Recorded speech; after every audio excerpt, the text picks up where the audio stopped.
And Steve seeded the idea with us of the inner fire. We're going to actually talk about the fire triangle because it fits perfectly. I was about to do a Beavis and Butthead impression, but I will not. But I Please really don't. want to. I won't do it. Okay, anyway, this is the fire triangle. We have heat, fuel, and oxygen. If you've ever studied firefighting, I used to be in the Navy as a trumpet player in the Navy band, but even as a trumpet player, I still had to go to boot camp and you learn about fighting fires because if you're on a ship, you have to put out all the fires yourself, Terrifying. right? So you learn about the fire triangle, and that is all three of these things are needed to create a fire, and without any one of them, the fire will go out. So you put water on a fire to reduce its heat. You smother a fire to reduce its oxygen. You don't, and you dig those trenches, right? You kind of dig those fire line trenches to make sure it doesn't have any more things to burn, right? There's no more fuel. So those are some of the firefighting techniques. But when you have all three, you have a blazing flame. It is guaranteed. It's just the chemistry of it. And so the same thing works really well as a metaphor for your own inner flame. We're going to go through these one at a time, starting with, I was going to say the most important one. You need all three, but I think the one that kind of leads the way is the heat. It's the visionary practice. And in the framework that we teach, everything begins with vision because that is your source of free energy.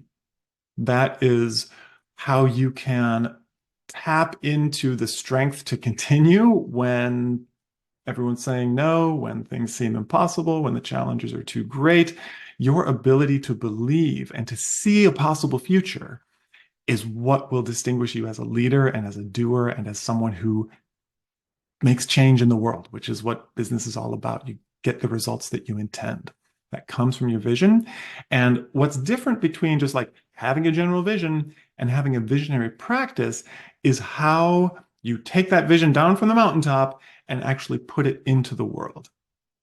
Erin, do you want to give a quick? Yeah, no, I mean that's really well said. I think with a visionary practice, it's also becoming a ambassador of your vision in the world. So one of the things that may be different from the way other people teach this is we think about vision as being something that's so big that it might not actually ever be realized in your lifetime.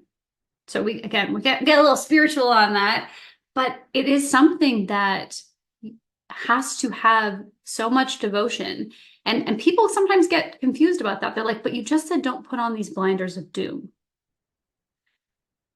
Vision should be all encompassing. It is not just about your business. It is not just about the professional legacy you want to leave behind. It is encompassing and holding everything in your life that's important to you so that it can all come along. Mhm. So the visionary practice, and we actually have a whole webinar on creating your own pending triad in this way.